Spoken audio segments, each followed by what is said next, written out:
Hello students, कैसे हैं आप सभी। स्वागत है आप सभी का इंग्लिश दुनिया के इस यूट्यूब चैनल पर। स्टूडेंट्स, आज हम डिस्कस करने जा रहे हैं आपकी क्लास 9th के इंग्लिश का चैप्टर फर्स्ट है how I taught my grandmother to read. तो डिस्कस करते हैं बिना टाइम वेस्ट किए। इस क्लास में हम लाइन बाय लाइन एक्सप्लेनेशन देखेंगे, इस चैप्टर का पूरा मीनिंग समझेंगे। और अगर आप चैनल पर नए हैं तो चैनल को सब्सक्राइब कर लें, वीडियो को लाइक करें और दोस्तों को शेयर करें ताकि आगे के चैप्टर्स भी आपको मिल सकें। स्टार्ट करते हैं बिना टाइम वेस्ट किए। पार्ट देखिए, ये स्टोरी जो है 2 पार्ट में डिवाइडेड है। पार्ट 1 है when I was a girl of about 12 I used to stay in a village in north Karnataka with my grandparents. जब मैं लड़की थी, 12 साल की लड़की थी। I use to stay in village, तो नॉर्थ कर्नाटका में ही विलेज में अपने ग्रैंड पेरेंट के साथ मैं रुका करती थी। Those days the transport system was not very good. और उस समय का जो ट्रांसपोर्ट सिस्टम था, यातायात का, जो गाड़ियों वगैरह का गाँवों में आना जाना कम ही होता है, तो ज़्यादा रोड्स वगैरह नहीं होती थी, जिस वजह से इतनी ज़्यादा गाड़ियों का आना जाना नहीं था, तो वो अच्छा नहीं था। So we use to get the morning paper only in the afternoon. इस वजह से जो मॉर्निंग में न्यूज़पेपर आता है वो आते आते देर हो जाती थी, और वो सुबह का न्यूज़पेपर सुबह ना मिलने की बजाय कैसे मिलता था, दोपहर में मिलता था। ऐसे यूजुअली हमारे यहाँ मॉर्निंग में 6-7 तक आ जाता है न्यूज़पेपर, बट वो दोपहर तक इन लोगों के गाँव में रिसीव होता था। The weekly magazine use to come 1 day late. और वीकली मैगजीन जो आती है हफ्ते में एक दिन, वो भी एक दिन लेट आती थी। जैसे आज आना है तो वो कल आएगी। और ऐसा क्यों था? क्योंकि ट्रांसपोर्ट सिस्टम वहाँ का अच्छा नहीं था। All of us would wait eagerly for the bus. हम सभी बस का इंतज़ार करते थे बहुत ही उत्सुकता से कि बस आए, क्योंकि वो बस जो थी वो पेपर्स को लेकर के आती थी। Which use to come with the papers, weekly magazine and the post. उसी बस में जो पोस्ट थे वो भी आते थे, वीकली मैगजीन आती थी और पेपर्स भी आते थे। Eight that time Triveni was a very popular writer in the Kannada language. और उस समय त्रिवेणी नाम की एक बहुत ही पॉपुलर कन्नड़ा राइटर थी, जिनका नाम था त्रिवेणी। कन्नड़ लैंग्वेज में लिखती थी। She was a wonderful writer. वो बहुत अच्छी राइटर थी। हर स्टाइल वॉज, किस लिए अच्छी थी? क्योंकि जो उनका स्टाइल था was easy to read and very convincing. बहुत ही आसान था, मतलब बच्चों के लिए या बड़ों के लिए, किसी के लिए भी पढ़ना ईजी था और बहुत ही आसानी से समझा जा सकता था। Her stories usually dealt with complex psychological problems in the lives of ordinary people and were always very interesting। और वो जो उनकी स्टोरीज़ होती थी वो किस चीज़ से डील करती थी, उनकी थीम क्या होती थी? साधारण पीपल, जो आम जनता है, नॉर्मल पब्लिक है, उनकी लाइफ में हो रही जो साइकोलॉजिकल प्रॉब्लम्स हैं या उनकी लाइफ में चल रही रोज़मर्रा की जो समस्याएं हैं उनसे रिलेटेड वो लिखती थी, और काफ़ी इंटरेस्टिंग लिखती थी, क्योंकि आम लोगों की प्रॉब्लम्स पे था तो उसको आम लोग समझ भी सकते थे आसानी से। Unfortunately for Kannada literature she died very young. लेकिन दुर्भाग्य से उनकी बहुत ही जल्दी मृत्यु हो जाती है। किसकी? वो जो राइटर थी उनकी बहुत ही जल्दी मृत्यु हो जाती है। Even now after 40 years people continue to appreciate her novels. आज 40 साल बीत चुके हैं, लेकिन आज भी लोग उनके स्टोरीज़ को पढ़ते हैं और पढ़ करके उनको अप्रिशिएट करते हैं, उनकी नॉवेल्स को अप्रिशिएट करते हैं। One of her novels called Kashi यात्रा। उनमें से उनकी एक नॉवेल थी जिसका नाम था काशी यात्रा। जो बाबा विश्वनाथ काशी की जो यात्रा है उसका वर्णन इस स्टोरी में उन्होंने किया था। was appearing as a serial in the Kannada weekly कर्मवीरा। कर्मवीरा नाम की जो मैगज़ीन थी, वीकली मैगज़ीन, उसमें एपिसोड्स में, जैसे आप सीरियल का रोज़ एपिसोड देखते हो, आधा घंटा का एपिसोड आता है, बाकी आगे की स्टोरी नेक्स्ट एपिसोड में देखने को मिलती है, वैसे ही ये जो काशी यात्रा की स्टोरी थी वो हफ्ते में जो आने वाली मैगज़ीन थी कर्मवीरा नाम की, उसमें पब्लिश होती थी। और एपिसोड में आज एक एपिसोड है, अब जो रीडर्स हैं उनके मन में क्या है, क्यूरियोसिटी बन रही है। किस चीज़ की क्यूरियोसिटी? जानने की कि आगे स्टोरी में क्या होगा, आगे क्या होगा। उसके लिए आपको एक हफ्ते वेट करना पड़ेगा और नेक्स्ट जब मैगज़ीन आएगी तो उसमें पढ़ने को मिलेगा। इट इज़ द स्टोरी, तो ये जो स्टोरी थी किसकी थी, जो कौन सी स्टोरी, काशी यात्रा की। ध्यान रखिएगा, ये जो राइटर हैं ये तो ये जो स्टोरी बता रही हैं अपनी दादी की वो तो बता ही रही हैं, लेकिन उसमें भी वो एक राइटर के बारे में डिस्कस कर रही हैं और उनकी एक स्टोरी जिसका नाम था काशी यात्रा उसके बारे में डिस्कस कर रही हैं। तो वो जो काशी यात्रा थी उसमें स्टोरी जो थी वो क्या थी, story of an old lady, एक बूढ़ी औरत की स्टोरी थी, and her ardent desire to go to Kashi और वाराणसी। और वो जो बूढ़ी औरत थी उसकी बहुत ज़्यादा इच्छा थी, अर्डेंट मतलब बहुत ज़्यादा इच्छा होना, बहुत अधिक कीन डिज़ायर है ना, किस चीज़ की इच्छा थी, काशी और वाराणसी की यात्रा करने की। Most Hindus believe that going to Kashi and worshipping lord Vishweshwara is the ultimate punya, क्योंकि हिंदू मैथोलॉजी में माना जाता है कि काशी विश्वनाथ बाबा के दर्शन करना बहुत ही पुण्य का काम है।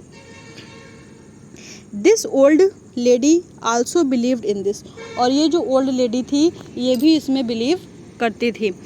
And her struggle to go there was described in that novel, और वहाँ जाने का जो उसका स्ट्रगल था वो भी इस नावल में डिस्क्राइब किया गया है। In the story there was also a young orphan girl who falls in love with love but there was no money for the wedding। और इस काशी यात्रा में एक और स्टोरी थी, जो ओल्ड लेडी थी वो यात्रा पे जाना चाहती थी लेकिन नहीं जा पाती है, और साथ ही साथ उनके स्ट्रगल के बारे में, साथ ही एक ऑर्फन गर्ल थी, अनाथ बच्ची थी जो प्रेम में पड़ती है और शादी करना चाहती है, लेकिन पैसे न होने की वजह से उसकी शादी नहीं हो पा रही थी। In the end the old lady gives away all her savings without going to Kashi.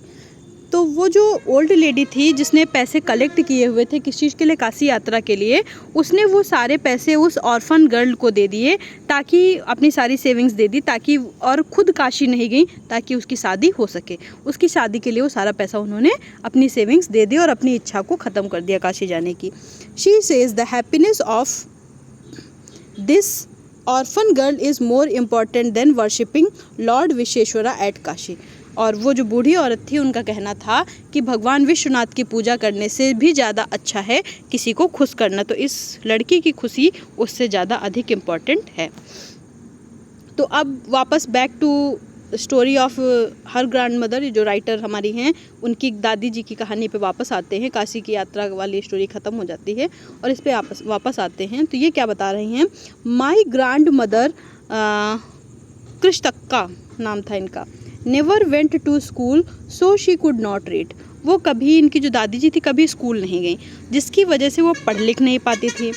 Every Wednesday the magazine would come and I would read the next episode of this story to her. तो हर Wednesday को जब magazine आती थी तो दादी जी किस चीज़ का वेट करती थी, मेरे आने का, और जब ये राइटर पहुंचती थी तो वो अगला एपिसोड दादी जी को पढ़ के सुनाती थी। ड्यूरिंग दैट टाइम, और उन दिनों, she would forget all her work and listen with the greatest concentration। वो पूरे ध्यान से वो स्टोरी सुनती थी, पूरे कंसंट्रेशन के साथ मन लगा करके, सारा उस समय सब कुछ भूल जाती थी और पूरी स्टोरी अच्छे से सुनती थी। Later she could repeat the entire text by heart, और पूरे टेक्स्ट को दिल से उसको रिपीट करती थी। My grandmother too never went to Kashi, मेरी जो दादी जी हैं वो भी कभी काशी नहीं गई हैं। And she identified herself with the novels protagonist, और उस नावल में जो ओल्ड लेडी है दादी जी अपने आप को उसकी तरह महसूस करती हैं, क्योंकि उसकी भी काशी जाने की इच्छा थी और वो कभी जा नहीं पाई, तो वैसे ही दादी जी की भी काशी जाने की काफ़ी इच्छा है, तो दादी जी भी अपने आप को उसके साथ सिमिलर फील करती हैं। So more than anybody else she was the one most interested in knowing what happened next in the story and used to insist that I read the serial out to her. इस वजह से वो बहुत ज़्यादा ये जानने के लिए इंटरेस्टेड रहती थी कि स्टोरी में आगे क्या हुआ, और इसी वजह से मुझसे वो पढ़ाने के लिए भी काफ़ी ज़्यादा उत्सुक रहती थी कि मैं पढ़ के उनको सुनाऊं कि आगे स्टोरी में होता क्या है. After hearing what happened next in Kashi, ये सुनने के बाद कि काशी में आगे क्या होता है, काशी यात्रा, एक मिनट रुकिए इसको थोड़ा पतला करते हैं, यात्रा, she would join her friends at the temple. Kashi यात्रा की स्टोरी सुनने के बाद वो क्या करती थी, मंदिर जाती थी. कौन, इनकी दादी जी, जो राइटर हैं इनकी दादी जी, अभी राइटर का नाम भी देखेंगे लास्ट में. इनकी दादी जो थी वो मंदिर जाती थी और अपनी फ्रेंड से मिलती थी. दादी जी की जो और भी उम्र की औरतें होती थी उनसे मिलती थी. वहाँ पे बैठती थी कोर्टयार्ड में. Where we children would also gather to play hide and seek. बच्चे हम सभी मिलकर के वहाँ लुका छिपी खेलते थे. ये देखिए मंदिर है, दादी जी लोग बैठ कर के बातें कर रही हैं और बच्चे खेलते रहते थे. She would discuss the latest episode with her friends. और लेटेस्ट एपिसोड जो भी मैगजीन का होता था, दादी जी अपने फ्रेंड्स के साथ उसकी कहानी सुनाती थी, डिस्कस करती थी. एट दैट टाइम, जैसे कि हमारे घर में मम्मी लोग क्या करती हैं, जो भी सीरियल वो देखने लगती है ना, तो उसकी स्टोरी को जानने के लिए और आगे की स्टोरी आपस में, जैसे किसी का मिस हो गया तो सुनाती हैं, आज उस स्टोरी में ये हुआ. तो वैसे ही वो काफ़ी इंटरेस्टेड रहती थी सुनाने के लिए. At that time I never understood why there was so much of debate about the story. मैं समझ नहीं पाती थी कि ये स्टोरी को लेकर के इतनी डिबेट क्यों है. उस समय मुझे ये बात समझ नहीं आती थी. बस ये था कि हाँ, मुझे पढ़ाने के लिए बिठाया जाता था और मैं पढ़ करके उनको सुना देती थी. Once I went for a wedding with my cousin to the neighboring village. एक बार क्या हुआ कि मैं अपने कज़िन के साथ नेबरिंग विलेज में एक शादी अटेंड करने के लिए गई.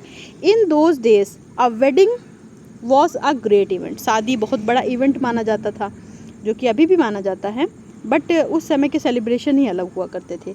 We children enjoyed ourselves thoroughly. हम बच्चों ने वहाँ बहुत मौज मस्ती की, इंजॉय किया. We would eat and play endlessly. खेलते थे, बहुत सारी अच्छी अच्छी चीज़ें खाते थे. Savouring the freedom because all the elders were busy. और पूरी आज़ादी का मज़ा ले रहे थे. क्यों? क्योंकि सारे बड़े लोग जो थे वो शादी की तैयारी में बिजी रहते थे, तो कोई भी हमको रोकता टोकता नहीं था और हम लोग अपने मन का मस्ती करते थे. I went for a couple of days but ended up staying there for a week.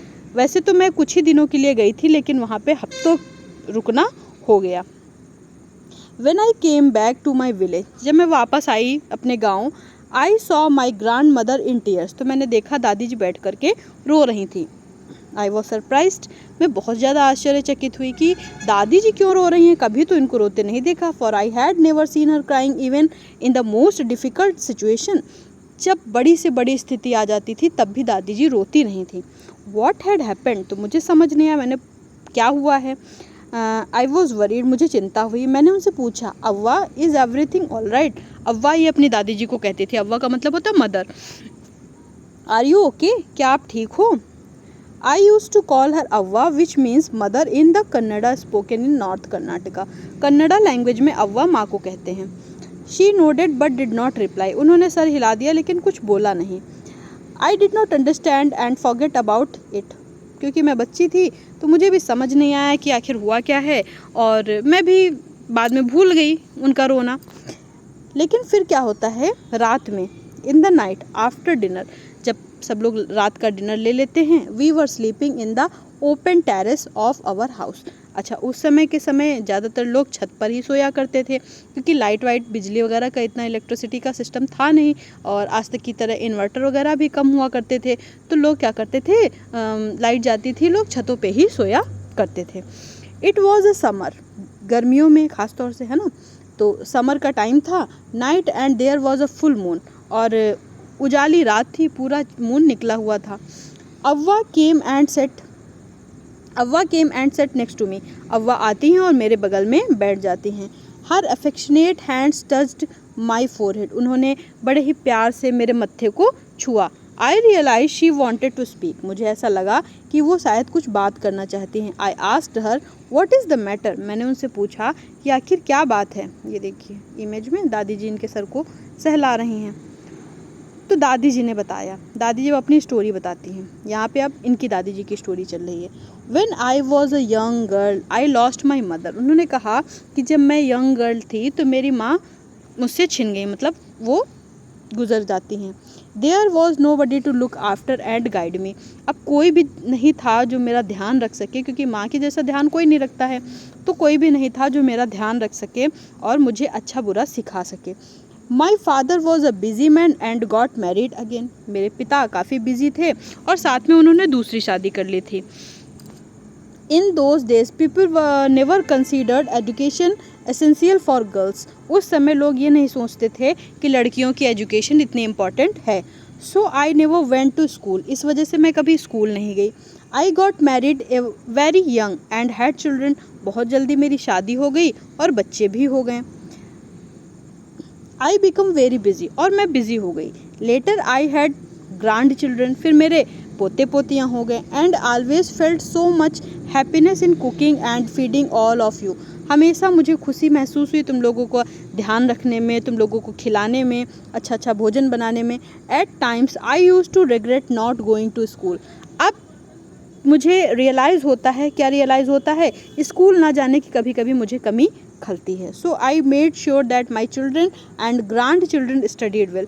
इसलिए मैंने हमेशा इस चीज़ का ध्यान रखा कि जो मैं पढ़ाई नहीं कर पाई, मेरे बच्चे और मेरे पोते पोती अच्छे से पढ़ाई करें। यहाँ से फर्स्ट पार्ट ख़त्म होता है, सेकेंड पार्ट स्टार्ट होता है। I could not understand why my 62-year-old grandmother was telling me। मुझे समझ नहीं आया कि मेरी जो दादी जी हैं 62 साल की, अब वो अचानक से अपनी पढ़ाई और अपने बचपन के बारे में मुझे क्यों बता रही हैं। A 12-year-old the story of her life in the middle of the night। इतनी रात में मैं 12 साल की लड़की को अपनी स्टोरी क्यों सुना रही हैं। But I knew I loved her immensely and there had to be some reason why she was talking to me। लेकिन मुझे पता था कि वो मुझसे बहुत प्रेम करती हैं और कोई ना कोई कारण तो ज़रूर होगा उनका मुझे ये स्टोरी सुनाने का। I looked at her face। मैंने उनके चेहरे को देखा। It was unhappy and her eyes were filled with tears। तो उनका चेहरा काफ़ी दुखी था और आंखों में आंसू भरे हुए थे। She was a good looking lady who was usually always smiling। वो एक सुंदर सी औरत थी और हमेशा मुस्कुराती रहती थी। Even today I cannot forget the worried expression of her face. आज भी मैं उनके चेहरे का वो एक्सप्रेशन नहीं भूल पाती हूँ जो वो चिंतित थी। I leaned forward and held her hand. मैं आगे बढ़कर के उनका हाथ पकड़ा और पूछा, अव्वा डोंट क्राई, मत रो। व्हाट इज़ द मैटर, क्या बात है। Can I help you in any way, क्या मैं आपकी किसी तरह मदद कर सकती हूँ। Yes I need your help. उन्होंने कहा, हाँ मुझे तुम्हारी मदद चाहिए।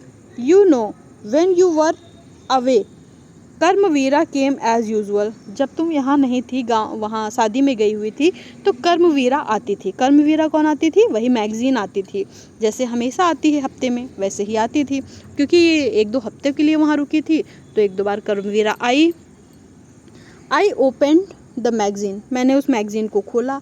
आई saw the picture that accompanies the story of Kashi Yatra. वो पिक्चर्स देखती थी उस मैगजीन में काशी यात्रा की स्टोरी के बारे में। And I could not understand anything that was written. लेकिन कुछ भी जो लिखा हुआ था वो मुझे समझ में नहीं आता था। क्यों नहीं आता था, क्योंकि मैं पढ़ नहीं सकती थी। Many times I rubbed my hand over the pages wishing they could understand what was written. कई बार उस पर हाथ रगड़ा, समझने की कोशिश की कि क्या लिखा है, मुझे समझ में आ जाए। But I knew it was not possible. लेकिन मुझे पता था कि ये संभव नहीं है कि वो लेटर्स मेरे समझ में आ जाएं, क्योंकि मैं पढ़ी लिखी नहीं हूँ और मैं उनको पढ़ नहीं सकती। If only I was educated enough. अगर मैं पढ़ी लिखी होती, I waited eagerly for you to return, तो शायद मैं पढ़ पाती। और मैं तुम्हारे आने का बहुत ही उत्सुकता से इंतज़ार करती थी कि जल्दी तुम आओ और आकर के मुझे ये स्टोरी पढ़ के सुनाओ। I felt you would come early and read for me. जल्दी आ जाओ और सुनाओ। I even thought of going to the village and asking you to read for me. मैंने सोचा भी कि मैं विलेज जाऊं और पढ़ने के लिए कहूं। I could have asked somebody in this village। मैं किसी गांव वाले से भी कह सकती थी पढ़ने के लिए। But I was too embarrassed to do so. लेकिन मुझे शर्म लगती थी ऐसा करने के लिए। I felt very dependent and helpless. बहुत ही मजबूर फील होता था, दूसरों के ऊपर डिपेंडेंट फील करती थी अपने आप को। We are well off but what use is money when I can not be independent. अब तो हमारे पास बहुत सारा पैसा है, हम लोग बहुत अच्छे जाने माने घर से हैं, लेकिन क्या फ़ायदा इन सभी चीज़ों का जब मैं पढ़ नहीं सकती, मैं दूसरों के ऊपर डिपेंडेंट हूँ, इंडिपेंडेंट नहीं हूँ। ऐसा कह कर के दादी अपने मन की बात कह कर के रो रही थी। I did not know what to answer. अब दादी की बात सुन कर के मुझे भी नहीं समझ में आया कि दादी की इस बात का मैं क्या जवाब दूँ। Avva continued, I have decided I want to learn the Kannada alphabet from tomorrow onwards. अब मैंने डिसाइड किया है कि कल से मैं कन्नड़ा अल्फ़ाबेट सीखूंगी। अब मैं इस उम्र में अपनी पढ़ाई शुरू करूंगी। I will work very hard, मैं बहुत मेहनत करूंगी। I will keep Saraswati Puja day during Dussehra as the deadline, और दशहरा तक के डेडलाइन है, मैं सरस्वती पूजा करूंगी और पढ़ाई सीखूंगी। That day I should be able to read novel on my own, और तब जा कर के मैं अपने हाथ से अपने खुद से वो स्टोरी पढ़ सकूंगी। I want to be independent, अब मुझे इंडिपेंडेंट बनना है। I saw the determination on her face, मुझे दादी जी की चेहरे पर काफ़ी ज़्यादा डिटर्मिनेशन, दृढ़ता दिखाई दी। Yet I laughed at her, फिर भी मैंने थोड़ा सा उनके ऊपर हंसा। Avva at this age of 62 you want to learn the alphabets, कि इस उम्र में 62 साल की उम्र में 62 की एज में आप अल्फ़ाबेट सीखना चाहती हो। All your hairs is grey, आपके बाल भी सफ़ेद हो गए। योर हैंड्स आर रिंकल्ड, आपके हाथों पे झुर्रियाँ पड़ गई हैं। यू वियर स्पेक्टिकल्स, और आप चश्मे पहनने लगी हो। And you work so much in the kitchen, और आप किचन में भी इतना काम करती हो। और कब किस समय आपको समय मिलेगा पढ़ाई करने का। Childishly I made fun of the old lady, बचपने में मैंने उनका थोड़ा सा मजाक उड़ाया। बट शी स्माइल्ड, उन्होंने मुस्कुरा दिया। For a good cause if you are determined you can overcome any obstacle, दादी जी ने कहा कि अगर आपने डिसाइड कर लिया है तो आप किसी भी बड़ी से बड़ी प्रॉब्लम से बाहर निकल सकते हो। I will work harder than anybody but I will do it, मैं बहुत मेहनत करूँगी लेकिन मैं ये कर दिखाऊँगी। For learning there is no age bar, और सीखने के लिए कोई उम्र नहीं होती है। The next day onward I started my tuition. Avva was a wonderful student, अगले दिन से मैंने सिखाना शुरू किया, और अव्वा जो थी वो बहुत ही अच्छी स्टूडेंट बनी मेरी, बहुत अच्छे से सीखती थी जो भी मैं उनको सिखाती थी। The amount of homework she did was amazing, और जो भी मैं होमवर्क उनको देती थी वो बहुत अच्छे से उसको करके लाती थी। She would read, repeat, right and recite, वो पढ़ती थी, दोहराती थी, लिखती थी। I was her only teacher and she was my first student, मैं उनकी अकेली टीचर थी और वो मेरी पहली स्टूडेंट थी। Little did I know then that one day I would become a teacher in computer science and teach hundreds of students, कुछ समय बाद मैं कंप्यूटर साइंस की एक टीचर बन गई और अब तो मैं सैकड़ों बच्चों को पढ़ाती हूँ। दशहरा फेस्टिवल केम एज़ यूजुअल, दशहरा फेस्टिवल आता है जैसे आता है। Secretly I bought Kashi Yatra which had been published as a novel by that time, पहले तो मैगजीन में आता था लेकिन अब काशी यात्रा अपने आप में एक नॉवल बन करके प्रिंट होकर के आ गई है। My grandmother called me, मेरी दादी जी ने मुझे बुलाया, to the puja place and made me sit down on a stool, और मुझे स्टूल पे बिठाया। She gave me a gift of frock material, उन्होंने फ्रॉक मटेरियल का मुझे गिफ्ट दिया। Then she did something unusual, फिर उन्होंने कुछ ऐसा किया जो देख करके मुझे हैरानी हुई। She bent down and touched my feet, उन्होंने मेरे पैर छुए। I was surprise and taken aback, मैं तो सरप्राइज हो गई, थोड़ा सा पीछे मुड़ी, पीछे की ओर होली। Elders never touch the feet of youngsters, मैंने कहा कि बड़े बच्चों के पैर नहीं छूते हैं। We have always touch the feet of god, elders and teachers, और तो दादी जी ने कहा, क्या कहा कि हम हमेशा ही गॉड के, अपने से बड़ों के और अपने टीचर्स के पैर छूते हैं। We considered that as a mark of respect, और ये हमारा रिस्पेक्ट करने का एक तरीका है।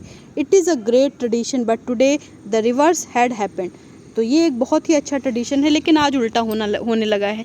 बच्चे क्या टीचर्स की रिस्पेक्ट करते हैं, उल्टा टीचर्स के लिए मजाक बनाते हैं, उल्टी सीधी बातें कहते हैं। लेकिन सोचो अगर टीचर्स ना होते तो आपका फ्यूचर कैसा होता, बिना पढ़े लिखे आप किसी लायक होते, उस लायक आपको किसने बनाया, टीचर्स ने आपके, तो आपको अपने टीचर्स के लिए ग्रेट रिस्पेक्ट रखनी चाहिए। It was not correct, she said I am touching the feet of a teacher, दादी जी ने कहा मैं अपने गुरु के पैर छू रही हूँ। नॉट माई ग्रैंड डॉटर, मैं अपनी पोती के पैर नहीं छू रही हूँ। A teacher would taught me so well, ऐसी टीचर के पैर छू रही हूँ जिसने मुझे इतने अच्छे से सिखाया। With so much of affection that I can read any novel confidently in such a short period. अब मैं कोई भी नॉवेल कम समय में पढ़ पाती हूँ बहुत ही आत्मविश्वास के साथ। Now I am independent. और अब मैं इंडिपेंडेंट हो चुकी हूँ। It is my duty to respect a teacher. It is not written in our scripture that a teacher should be respected irrespectively of the gender and age. तो हमारे यहाँ जो पुराने समय से प्रथा चली आ रही है वो इस चीज़ की है कि हमें टीचर की रिस्पेक्ट करनी चाहिए। अब वो टीचर हमसे उम्र में छोटा है, बड़ा है, बच्चा है, कोई भी है, मगर अगर वो हमारा टीचर है तो वो हमारे लिए रिस्पेक्टेबल है, और वो किस जेंडर का है ये सारी चीज़ें मायने नहीं रखता है। आई डिड रिटर्न हर नमस्कारा, मैंने बदले में उनसे नमस्कार किया। To her by touching her feet and give my gift to my first student, और मैंने अपनी पहली शिष्या को एक गिफ्ट भी दिया, उनके पैर भी छुए। मैंने भी दादी जी के पलट के पैर छुए क्योंकि वो मुझसे बड़ी थी, तो मेरा अपना फ़र्ज़ था और दादी जी का एज अ स्टूडेंट अपना फ़र्ज़ था, उन्होंने अपना निभाया और इन्होंने अपना फ़र्ज़ निभाया। She opened it and read immediately, जैसे ही काशी यात्रा की स्टोरी दादी जी ने देखी तुरंत ही उसको खोला और पढ़ा। By Triveni and the publishers name, I knew then that my student had passed with flying colours, और स्टूडेंट मेरी जो है वो पास हो चुकी है। और ये जो स्टोरी के राइटर हैं वो हैं सुधा मूर्ति, जो कि अपनी दादी जी की स्टोरी बताती हैं। और इसी में उन्होंने एक और राइटर की बात की है जिन्होंने काशी यात्रा की स्टोरी लिखी है, जिनका नाम है त्रिवेणी। सो आई होप कि स्टोरी आपको समझ में आई होगी। आप लोग अगर पसंद आई है तो लाइक ज़रूर करें, दोस्तों को शेयर करें। Thank you so much. बने रहें नेक्स्ट क्लास के लिए। हमारे चैनल पर बेल आइकन को प्रेस कर लें ताकि आने वाले वीडियोस के नोटिफिकेशन आपको मिलते रहें। Thank you so much. Take care. Bye.